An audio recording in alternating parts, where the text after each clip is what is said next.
เป็นจังได๋ชาวบ้านเฮือนชานลั่นช่องผ้าฝนตกมาบ่ได้หัวบ่อันเฮ็ดใหม่นะ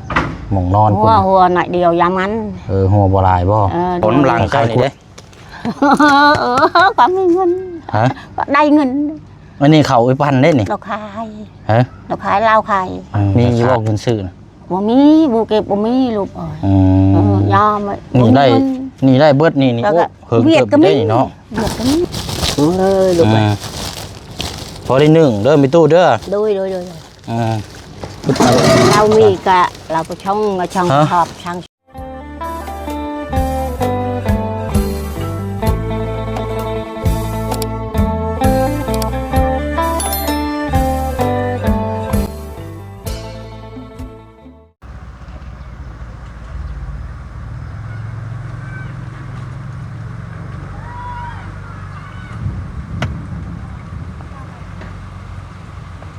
พี่น้องเนาะ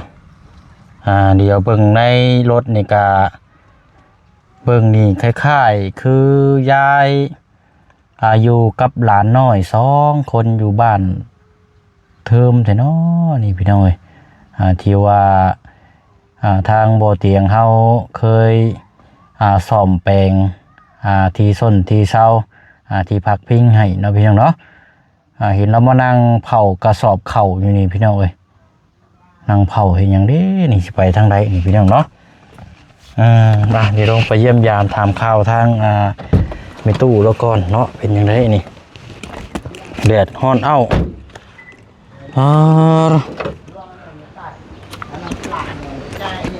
แต่ว่าก่อนหน้าเราคือเฒ่ากว่านี่บ่หรือว่าผู้เก่านะลูกเว้ยอันว่าเจ้าอยู่บ้านเทิมนี่บ่โดยนี่บ้านสะทึมบ่โดยโดยเอาสบายดีไหมตู้คือมาป่าโดยเจ้ามานั่งยังอันนี้นะนั่งมันเมื่อยนั่งมาแต่ไสนี่นะมาแต่เพื่อนแล้วสิไปไสต่อไปที่บ้านนี้เลยประคองมากระเทาแกนนี้มาขอเข้าโดยบ่มีข้าวกินซั่นบ่โดยหมดแล้วเบิ่งเด้อไหมตู้เด้ออันว่าเจ้าน่ะแม่นที่อันทั้งบ่เตียงเคยไปซ่อมแซมเฮือนให้บ่โดยอันอยู่เฮือนพุ่นบ่โดยแม่นนะซะนี่พี่น้อย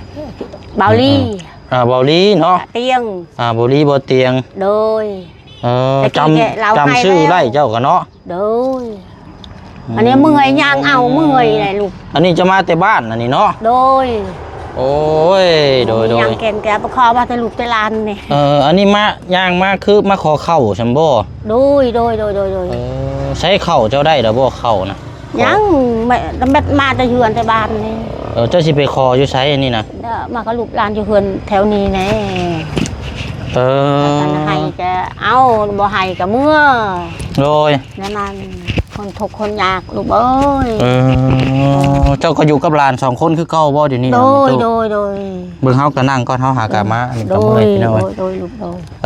ยเนาะเอาสบายดีเด้อพี่น้องเด้อเนาะสบายดีพี่น้องนำกันเบิดสุคนพี่น้องเนาะถ้าเขามาชมแล้วก็อย่าเผาเลื่อนผ่านเด้อพี่น้องเด้อคลิปนี้ก็นี่แหละพี่น้องเนาะฝากเบิ่งนำในตู้แล้วนำโดยเนาะอายุก็หลายแต่ว่าก่อนหน้านี่เจ้าหน้าตาเจ้าคือจอยกูนี่เนาะโดยตะกี้บ่จอยมันนี่คือจอยมาแบบไปเฮาชักเป็นกระเพาะโดยตะกี้ก็ตุ้ยได้ตะกี้ตุ้ยนี่บ่แซ่บกินข้าวก็บ่แซ่บนี่นั่นโดยชามือลูกเอ้ยใช้หลานน้อยเจ้าไปใช้หลานน้อยเจ้านะอยู่เฮือนอยู่กับพ่อโดยยังเอากะอ่องก็บ่ได้เมื่อยโอ้ไปจะไปเทินแต่นี่ก็ย่างก็สิล่มเลยเนาะเนี่ยเอาอยู่กับพ่อเจ้าเด้อพ่อเจ้าก็เป็นพ่อไม้โดยลูกช้ำเจ้าเต้ลูกเอ้ยเห็ดยังบ่เป็นเข้าอันเอาบ่เตียงเอาให้ไปตอนนั้นเบิดแล้วบ่ซะโดยหมดแล้วเบิดแต่หึงแล้วเนาะหมดแต่หึงแล้ว1เข้าช่องน้ำก็ทุกลูกเอ้ยน้ำอาบกับบ่มีโดยเกณฑ์กับบ่มีทุกข้อแต่ลูกแต่หลานต่างบ้านแกคนอื่นแกเชียร์เงินแกช่องเทื่อชั้นเทื่อเนาะให้นะลูกเนาะปกติแล้วก็ต้องจ่ายกายกินบ่ให้ บกาคอช่องเทื่อค่ะก็เอาลูกหลานเอ้ยขออาบตักก็เลื่อยก็บกาลูกเอ้ยเข้าบ่เชียงเงินมาเฮ็ดนำนั่นได้ตั้งบ้านเฮาโดยช่องเทื่อก็เนาะให้ไก่บกาคอคันบ่ให้กับเพิ่นก็เฮาก็เกรงใจเนาะโดยก็ย่านเพิ่นเว้าแน่เนาะโดยแต่ว่าตอนนี้นั่นเป็นจังได๋ชาวบ้านเฮือนชานลั่นช่องผ้าฝนตกมาบ่ได้หัวบ่อันเฮ็ดใหม่นะหม่องนอนพุ่นหัวหน่อยเดียวยามมันหัวบ่หลายบ่โดยก็ใครกลัวตะกี้อยู่ดอกเนาะโดยคือตะกี้ก็เฮือนหญ้าลูกโอ้ยทุกอลีทุกอตายเฮาเห็นอยู่เฮือนหลังหญ้าโอ้ยเฮาว่าแม่นน่ะแม่นอยู่บ่เฮือนคนนอนเฮาว่าแม่นไปเดี๋ยวเจ้านอนอยู่หั่นเนาะโดยลูกเฮาก็เฮ็ดให้แม่เฒ่าก็ลาวก็เป็นแม่ไม้1ช่องแล้วมาบ่มีเงินบ่เก็บก็บ่มีเงินทุกลูกเฮาก็ทุกย้อนเฮานั่นน่ะเนาะพี่น้อยลูกก็ทุกแม่ก็ทุกลูกเอ้ยแล้วก็มื้อนี้ก็เลยย่างสิมาขอเขาอันนี้เนาะโดยข้าวบ่มีข้าวกินเลยบ่มีข้าวกินเลยนี่เด้ข้าวน้ำลังเจ้านี่เด้ก็มีเงินก็ได้เงินอันนี้ข้าวปั้นได้นี่เราขายเราขายลาวขายก็ขายนะหักชื่อเอาเนาะชื่อเอาชื่อมีบ่เงินชื่อบ่มีบ่เก็บบ่มีลูกยอมนี่ได้เบิดนี่เฮิงเก็บได้เนาะเวียดก็มีขายบ่มีเงินยอมเลยอยู่ใช้ก็ได้เบิดนั่นแหละเนาะชื่อแต่ว่าบ่มีเงินนี่แหละเนาะโดยเงินก็มีหน่อยเดียวก็ชาวพัน30ชื่อชักยาโดยพอมีแห้งเนาะโดยอันนี้ก็ยังเอาร้านนี้เอาไปเด้อยู่กับพ่อเจ้าเด้ก็ไปยังเอาไม่อ่อนบ่ได้อ่อนลมเด้โอ้ยสิไปอ่อนลูกหลานเมื่อยก็บ่แห้งเลยง่ายเติบแล้วหลานเจ้ากับบ้านนี่แหละเนาะใหญ่ทำดีปากได้ปากเป็นลมร้านแห้งได้เนาะผู้หญิงบ่จ้ะผู้หญิงเอาบ่ได้แม่นผู้ชายบ่แม่นโดยโอ้เป็นหลานผู้หญิงตอนนี้เราก็อยู่กินกับเจ้านี่เนาะโดยเด็กน้อยคันพอเราปะเชียร์ญาคนอื่นตรงบ้านญาที่พอเดิมเมื่อเชียร์ญาเนาะให้ก็50โดยเจอเช่นนึงชื่อข้าวกินนั่นอยากได้แก้วขนมอยากได้นำกินเอาร้านกี่แอวเว้ยโน่เด็กน้อยกำลังอยู่ในวัยอยากกินเนาะปกติแหละเจอก็ชื่อยากันเราเป็นเจ็บเป็นไข้ชื่อยากินอะไรกินร้านไหนกินโลดปกติยากินอยู่กับนายนี่เนาะเบิ่งก่อนกินบ่น้ำไม่ตู้เสียวน้ำมาให้เบิ่งเด้อเอาน้ำมันนี่ก็ได้เดี๋ยวจังจ่ายละเอากินน้ำนี่ก่อนโดยยังบ่ได้เลยเข่าเนาะโดยใช้อันบ่ได้มียังใส่อยู่ในกระเป๋าหั่นน่ะกระเป๋านี่บ่ใช่ยังบ่กระเป๋าต่อกระเป๋านี่คันว่าให้แกใช้บนกระเป๋านี่ก็บ่ให้โดยเอามาขอเขาคันว่าคนให้ก็เอาคันบ่ให้ก็เป็นมื้อเนาะโดยข้าวอยู่เฮือนน่ะบ่มีกินเด้อซั่นบ่มีเลยลูกได้กินกับยังกินยังช่องกะโลกินกะลูกนั่นปั่นกินยังบ่ลายโดยบ่ลายเดี๋ยวเอากินก่อนมีแฮงจ้าขอบใจอยู่ดีเอาสิจ่ายให้ดอกเอ้ยอันคุณอันบนอันยืนเนาะตานาเด้อเป็นยังตู้กินโลดแพงอันลูกฮักแพงเจ้าเด้อโดยสาธุเอาเจ้าฮักแพงเจ้าตานากินก่อนเนาะไม่ตู้ชื่อยังก็นี่อากีอะมะชื่ออะมะโดยไม่ตู้อะมะมันแน่อากียาเดิมโดยdạ đơmลานขนาดนี้เดิมเจ้าก็เป็นแม่ห้างเมื่อคืนแม่ไม้เป็นแม่ไม้เนาะแม่ไม้เสียแล้วเนาะโดยลูกไผ่ก็เชียร์ปีกายโดยลูกไผ่ตอนอย่างเงี้ยก็ลูกไผ่ก็อะไรหลับจางหลับได้อันนี้พอเดียวลูกก็ลูกเจ็บใจก็มึงโดยมวนมีสบายกินก้อนกินเบิ้ลหันกะยังพอมีแห้งเนาะ นะและพี่น้องเนาะเป็นเคสที่ทั้งบ่เตียงเนาะหรือว่าทั้งบอดี้พบ ใจ เจอ เด้อ คอยก่อนหน้าเคยช่วยเหลือเบื้องต้นเนาะบ่เช่นก็เคยเข้าไปถ่ายคลิปเพื่อนทั้งไม่ตู้เราอยู่แต่ก่อนหน้านี่ก็เป็นเพื่อนหลังยากหลังจากนั้นเขาก็ได้นำทีมงานเข้าไปเบิ่งหลังจากนั้นก็ได้ช่วยเหลือเบื้องต้นไปก่อนหน้าแล้วเนาะพี่น้องแต่ว่ามันก็วันเวลาผ่านมาหลายเดือนแล้วพี่น้องแต่มาผมมาเจอเรานะมาขอเขามาอยู่ห้านของทั้งไอ้ปั้นเดี๋ยวเช่นกำลังก็จะออกนี่แหละพี่น้อยเนาะแม่เจ้ายังมาทันมาบ่ลูกอันเข่าเจ้าขายโลนี่ได้ด้วยฮะโล15อันน่ะเอาซิงมาได้ลูกมาติดให้ทางไม่ตู้นะเดี๋ยวไปเช็คจ่ายเอาพอได้โล15เนาะเบิ่งก่อนเราพอได้มือหนึ่งกินมือหนึ่งของมือนี่ครับนี่แหละเนาะไม่ตู้เนาะพอได้อันนี้พี่น้อยได้นำกับเข้าเดี๋ยวพ่อลูกในทุกนำตองก็ลูกมาพอคอไปบ้านนี่นำบ้านชิตึมนี่โดยดาวพอคอเอากะเขาว่าเอา10 โลนี่เจ้าสีออกเมื่อได้อยู่บ่ได้บ่ได้มันบ่นักบ่โดยหรือเอาก่อนจัง5 โลเนาะโดยกระเป๋าหนึ่งได้มาบ่มีแต่มีกระเป๋าอยู่บ่ลูกกระเป๋าใช่กระเป๋าเจ้ามามีมันสิบ่เหียบกระเป๋านี่มันอันหัวนี่กระเป๋าหัวมีบ่ลูกกระเป๋าทะเลอ่อนเป่าเนี่ยฮะก็ลานยาเลยมันหัวบ่นี่น่ะลานหัวใช่เบิ่งใช่ให้เราจักทั้งกันหัวนะหัวจังหวะดิทะเลทองยางสิปะเจาะตรงทองยางไว้ทองยางกุ้งอ๋องอันนี้เนาะอ๋องมันโอ้มันหัวนี่โอ้ได้ร้องนี่บางเนี่ยหัวได้หัวโอ้โถกับปั้นนี่พี่น้องโอ้ใส่ถุงยางเอาถุงยางใส่ถุงยางก็ได้ลูกใส่ถุงยางง่ายเอาจัก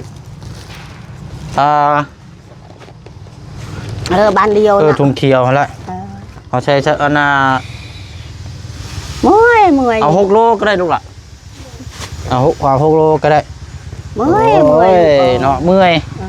แล้วเห็นนี่ได้เฉยเจ็บแอวโดยกินข้าวแซ่บอยู่บ่กินข้าวก็แซ่บฮะดีแซ่บกินเฮเวิร์ดเลิศนะกินเฮเวิร์ดมันจึงมีแห้ง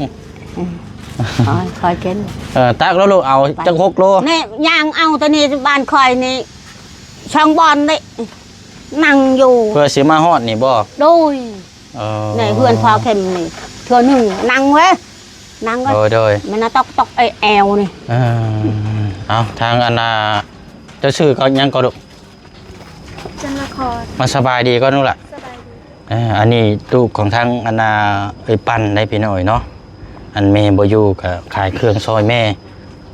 เอาดูตักชะโดใช้อันเข่าเจ้าห่อนแห้งแท้นี่เนาะโดยเอาจัก6 โลดูเด้อเอานั่นยันว่าเราแบ่งเมื่อบ่ได้พี่น้อยเป็นจังไดมีแห้งอยู่บ่โดยโอ้ยบ่โดยคักแท้โดยลูกเอ้ยคนเฒ่าโดยข้างแน่แท้นำวันนั่นนี่เอ้ยเอาพันกันเรากับบ่มักเราเนี่ยเบียร์เดี๋ยวบ่มักลูกเอ้ยโอ้ยจะไปกินอายุหลายปานนี้เลยแต่นำมันนี่กินน้ำพวกนี้แล้วชมหรือว่าเจ้าก็เคยกินบ่เคยบ่เหล้าเบียร์ได้บ่เคยบ่นึกว่ากินเหล้าเบียร์นะพาโตบ่กินเลยตะกี้ก็ยังเป็นสาวก็ยังนมน้อยก็กินแต่เป็นผู้สาวเป็นวัยรุ่นน่ะกินอยู่บ่เหล้าก็กินบ่กินอันนี้เอ้ยลูกเอ้ยพารถเท่าแล้ว6 โลพอดีแล้วดุมัดได้พอดีแล้ว6 โลแล้วพอเลยมือ1ก่อนพี่น้องพอได้1แล้วเห็นนี่ได้เอาเป็นกระสอบกาว่ากันอะไรพี่น้องมันก็เนาะใช้เอากระเป๋าจะมาบางครั้งสิเอานี่ใส่ให้ ลูกเอ้ย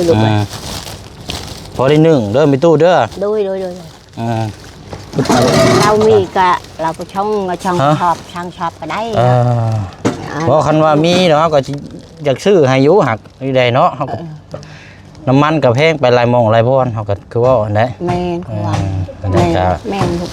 จังว่ากันเนาะ โดย มีตู้อันแล้วมื้อหนึงแล้วมีตู้เด้อ โดย โอ้ยพี่น้องคันว่ามีในกระเป๋าเน่นนาเลยอยากชื่อเป็นกระสอบแบบนี้แหละมือไหวในเฮือนพักกันเช่ากันจังซี่แหละเวลาพบเจอก็อยากเป็นกระสอบเฮาเลี้ยงเป็นถุงยางชีพน่ะก็เอาให้นะอันนี้ก็นั่นแหละพี่น้องเอ้ย โดย 6 โลเอาไว้มื้อหนึงมื้อหยังแล้วแต่เจ้าสิเฮ็ดกินไม่ตู้เด้อ เลยลูกอยู่ดีไม่แห้งนะลูกวันบุญวันคุณนะลูกเอ้ยเลี้ยงแม่เฒ่า โดย แม่เฒ่าทุกขนาดกระแตยังงนยิงขนาดแม่เฒ่า โอ้โธ่ แต่ยังงนยิงได้ขนาดเลย โคตรดีๆ แม่ เนาะ เฒ่าปุ๊บอยู่ดงอยู่ป่าทุกอันนี้ลูกเอ้ย เจ้าไปแต่ใช้มาแล้วเจ้าที่เจ้าจำได้นี่ 17 ปี 70 ปี เงินยิง ยุ่นยิง ดุย คันชื่อว่าก็รุ่นสงครามนะเนาะ โดย รุ่นสมัยสงครามมีตู้นี่พี่ โด น้อง ย อันน่ะ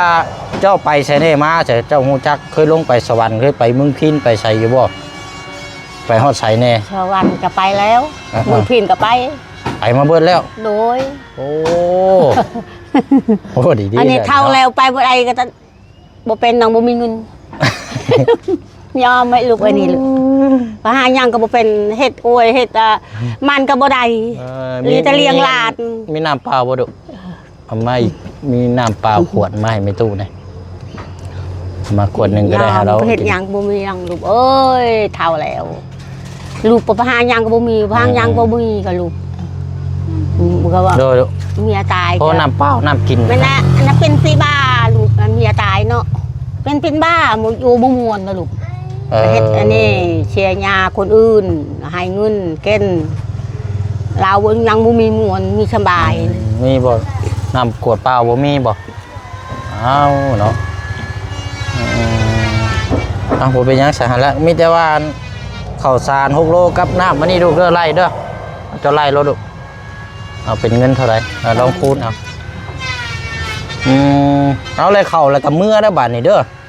โดย เจ้าสิไปใส่ต่อบ่นี่ บ่ไปนะ เมื่อบ่ เมื่อรถ โอเคพอแล้วมันแดดร้อนเนี่ยเป็นลมเด้อ เมื่อย เมื่อเฮือนก่อนเนาะ โดย หันมีเวลาที่เฮาสิไปเยี่ยมยามอยู่เฮือนซ่านออกเด้อ โดยแต่เอาเจาะเบาเตียง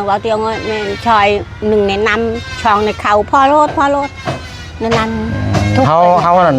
เบาเสียงเด้อ โดย บ่แม่นเบาเตียงเบาเสียง โดย เบาเตียงเบาดีเบาเสียง โดย แล้วจังไดก็เอาสินั่นสิไปเยี่ยมยามเด้อ โดยทุกอะไรอะไรเนี่ย เพราะว่า เพื่อนกับเราเฮ็ดไฮโยมาแบบไปเข้ากินกับบุ้มน้ำกับบุ้ม บ่คันได้เข้าแล้วนี่สิมีข้าวกินนี่สบายได้เจ้าเนาะ โดย เฮาบ่ต้องคิดอย่างไรอยู่ซ้ำนี่น่ะเนาะ โดย นี่บัดข้าวน้ำบัดบ่มีกินนึงมา สบาย ผู้มีนี่แหละพี่น้อง โดย ผู้หาเนี่ยหลักๆเลยบ่มีเรานี่หลานมันยังน้อยอยู่ โดย ไปหาแนวใด โทนดื้อช้ำนี่ โดย อย่างเช่นนั่นนี่ใหญ่เช่นนั่นนี่อันนั้นใหญ่โบพาที่ชัยเงินก็พอไปลูกเอ้ยชื่อเขาลูกเอ้ยบ่มีชื่อนี่ชื่อนั้นนะลูกเอ้ยอกใจพอแล้วอกใจ โดย นั่นลูกเอ้ย เนาะเป็นเท่าไรลูกเป็นรวมเบิด100,000เนาะข้าวโลละ15เอาละโอเค ลูกก็หักแพง โดยไปมีตู้เด้อ โดย เฮาบ่ได้มือส่งได้เฮาสิพาไปพุ่นมีแต่เจ้าคอยมือได้อย่าว่าเฮาได้เด้อ พอลูกพอ บ่ชงก็ยา คอยมือได้เด้อ ดู ก็บ่ไกลรอบพี่น้องประมาณ อะไรก็บ่มีลูกก็บ่มีเงิน ลูกเนาะลูกก็บ่มีเงินขันใดก็ชอบเนี่ยเฮา โอ้ยเฮายังจะชื่อให้เบิดพุ่นละคันมามี โอ้ย ก็คือว่าเฮาก็ไปลายมองลายบ่ ลูกก็ยังบ่มีเงินบ่เว้าลูกเอ้ยบ่ให้ลูกก็ยังบ่มีเงินจำนี่ก็พ่อ โดย บนคุณตนาบุญอนคุณอนนาฮอดหลานฮอดเล่นตนา โดย ลูกเอ้ยเท่า โอ้ยเนาะพี่ ห น้อ ลาง นเล่น วันนี้เจ้าสิออกเมื่อบ่ ต้อง เอาซะเอาไปเนาะเบิดแล้วว่าน้ำมะพร้าวเจ้าน่ะ ยังหน่อยเดียว เอาเฮาสิโจมให้เอาใช้มันมัดแนวใดนี่กูไปแนวนี้ออกแนวใดโอ้ยเมื่อยอองชักกระเป๋านี่เด้บัด อันนี้อองนำกระเป๋านี่อองน โอ้ต้องชับไปทางนั้น ำนี่ กระเป๋าใช้น้ำบ่ ไว้ใช้น้ำอ่องไว้ตักน้ำอ่อง เอา ตักน้ำอ่อง ใช้น้ำมงมื้อกินเนาะ โดย โหดีเด้ๆนี่โอ้เคี่ยวขอดแบบนี้ แต่ดีนี่เลย อืม ปองนำก็ในนี้เอ้ย เออ นี่ฮะ ขอดยักษ์เนาะ นั่นเลย โอ้โดย คอยไป ฮะมาเนาะตามนั้นแหละไปมีตู้เมื่อ โดย คอยไปคอยเมื่อเบิ่งรถเด้อ โดย เบิ่งก่อนเอาไม้ก่อนเบิ่งคอยไปคอยเมื่อโดยเอาโดยมีตู้โดยน้อยลูกโดนบนคน โอ้ได้อยู่เนาะแกว่า10 โลยังบัดเรานักพี่หน่อยเอาเลยประมาณนี้แหละก่อนพอได้อุ่นเครื่องก่อน อ่องเว้ยจะเป็นอดเอาเว้ยชำได้ก็อ่อง เอาเนาะสู้ๆเนาะ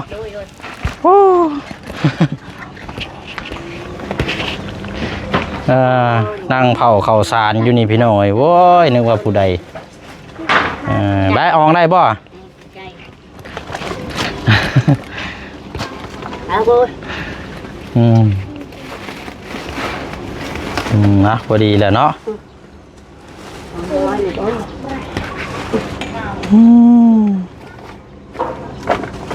โดย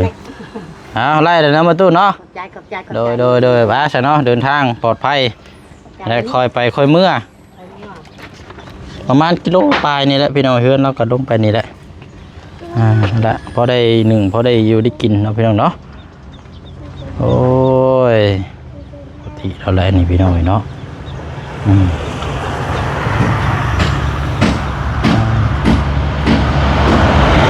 เนาะ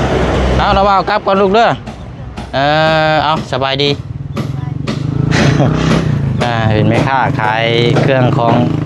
ซอยแม่เนาะพอก็แม่ไปขายกล้วยไปฉันยังบ่ทันมาไปพี่น้องเนาะช่วยเหลือทั้งไม่ตู้แล้วก่อนเหลือเบื้องต้นอะไรพี่น้อยพอได้อยู่ได้กินไปก่อนเนาะพี่น้องFCพอลุงเขาน่ะจะครับเป็นหูน่าจะได้นะครับหูน้ำกันเลยพี่น้องเนาะเพราะว่าเราก็เคยอันนี้แหละทีมงานเราเคยช่วยเหลือเบื้องต้นไปก่อนอยู่พี่น้อง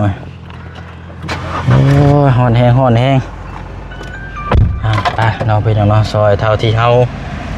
ซอยได้เนาะเขาก็ว่าอะไรพี่น้องก็ลายทิศลายทางไหนทั้งยาโอ้ยเพื่อเข้าหาทุกครอบครัวแล้วพี่น้องเขาก็ใส่เงินส่วนโตจุกใจใช้เงินเดือน YouTube ที่พี่น้องปลาดุงเบิ่งคลิปแล้วเขาก็ได้เงินตัวนี้กันมาแบ่งปันเบิ่งซอยกันคืออย่างที่แหละพี่น้องเลยเนาะมีข่าวสารจาก10 สอบหรือว่า5 กระสอบสิพี่น้องเนาะเห็นหายเป็นถุงยางชีพกระติดไว้รถอันนี้อยู่ก็ได้แจกจ่ายให้ทั้งพี่น้องปลาลุงเพิ่นได้อยู่ได้กินไปเนาะเดี๋ยวขอตัวก้อนบันนี้พี่น้องเนาะบอกว่ากันเด้อพี่น้องเด้อเนาะรอบหน้ารอบในเราจะไปเยี่ยมยามทำข้าวแล้วทานก่อนไปต่อก่อนนะพี่น้องเนาะสบายดีเด้อพี่น้องเด้อเบิดสุขุสุขเนาะสบายดี